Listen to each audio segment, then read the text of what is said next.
Kuya Jesus, ang mga dahilan ng pagkakasala ko'y tatanggalin ko.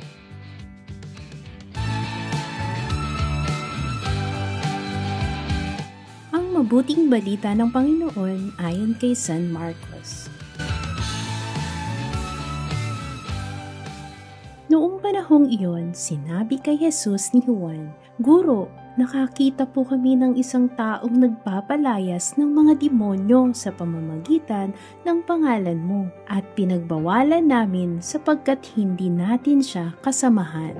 Ngunit sinabi ni Jesus, "Huwag niyo siyang pagbawalan sapagkat walang taong matapos gumawa ng kababalaghan sa pangalan ko ang agad magsasalita ng masama laban sa akin, sapagkat ang hindi laban sa akin ay panig sa atin. Sinasabi ko sa inyo, sino mang magbigay sa inyo ng isang basong tubig dahil sa kayo'y kay Kristo ay tiyak na gagantimpalaan. Mabuti pa sa isang tao ang siya'y bitinan ng isang malaking gilingang bato sa liig at itapon sa dagat kaysa maging sanhi ng pagkakasala ng isa sa maliliit na ito at nananalig sa akin. Kung ang kamay mo ang nagiging sanhi ng iyong pagkakasala, putulin mo. Mabuti pa ang mapunta ka sa langit nang putol ang isang kamay, kaysa may dalawang kamay na mahulog ka sa impyerno,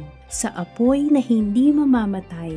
Kung ang paa mo ang nagiging sanhi ng iyong pagkakasala, putulin mo. Mabuti pa ang mapunta ka sa langit nang putol ang isang paa, kaysa may dalawang paa na mahuhulog ka sa impyerno. At kung ang mga mata mo ang nagiging sanhi ng iyong pagkakasala, dukutin mo. Mabuti pa ang pumasok ka sa kaharian ng Diyos nang bulag ang isang mata, kaysa may dalawang mata na mahuhulog ka sa impyerno. Dooy hindi mamamatay ang mga uod na kumakain sa kanila at hindi mamamatay ang apoy.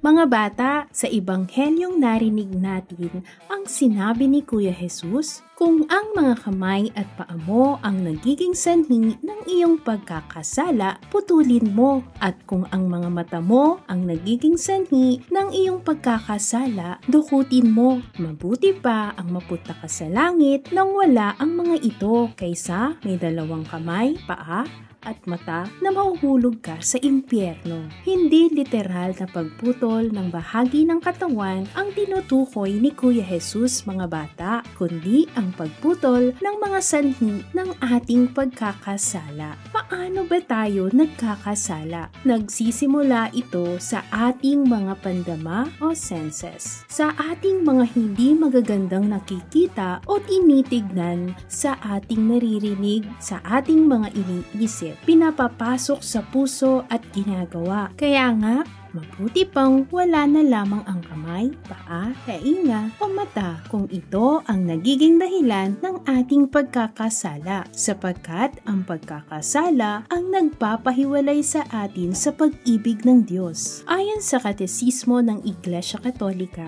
ang mamatay sa mortal na kasalanan nang hindi nagsisisi at tinatanggap ang mahabaging pag-ibig ng Diyos ay nangangahulugan ng pananatiling hiwalay sa Kanya magpakailanman sa pamamagitan ng ating sariling malayang pagpili. Ang estadong ito ng tiyak na pagbubukod sa sarili mula sa pakikipag-isa sa Diyos at sa pinagpala ay tinatawag na impyerno. Ang kasalanan ay pagtalikod sa Diyos. Tinatalikuran natin ang Diyos sa tuwing tayo ay gumagawa ng masama tulad ng pagnanakaw, pagsisinungaling, pang-aaway, pangbubuli, pagbibintang, hindi paggalang sa mga magulang, panunood ng malalaswang videos at pagkakalat ng chismis at iba pa. Ang Ang mga ito ay kailangan nating putulin upang maging maayos ang ating relasyon sa Diyos at sa kapwa at makapasok tayo sa langit at magagawa lamang natin ito sa tulong ng grasya ng Diyos. Dahil sa biyaya, ang tao ay bumabaling sa Diyos at lumalayo sa kasalanan, kaya tinatanggap ang kapatawaran at katuwiran mula sa itaas. Mahal tayo ng Diyos, lagi siyang nariyan at handa tayong tanggapin sa ating pagsisisi at paghingi ng patawad sa ating nagawang kasalanan.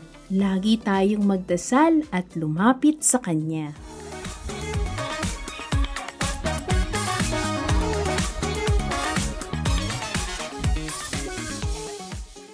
Mga bata, para maiwasan natin ang paggawa ng kasalanan ay una, magdasal araw-araw at magsimba tuwing linggo.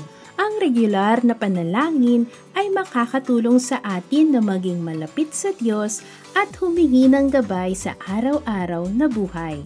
Sa pamamagitan ng pagdarasal, maaari tayong humiling ng lakas upang maiwasan ang tukso at paggawa ng kasalanan. Pangalawa, pagbabasa ng Biblia. Ang pagbabasa o pakikinig ng mga kwento sa Biblia ay magbibigay sa atin ng mga halimbawa ng mabuting asal at mga babala laban sa paggawa ng kasalanan. Pangatlo, sumunod sa utos ng Diyos. Mahalagang malaman at sundin natin mga bata ang mga utos ng Diyos. Ang pagsunod sa mga ito ay magbibigay gabay sa atin upang gumawa ng tama at maiwasan ang paggawa ng kasalanan.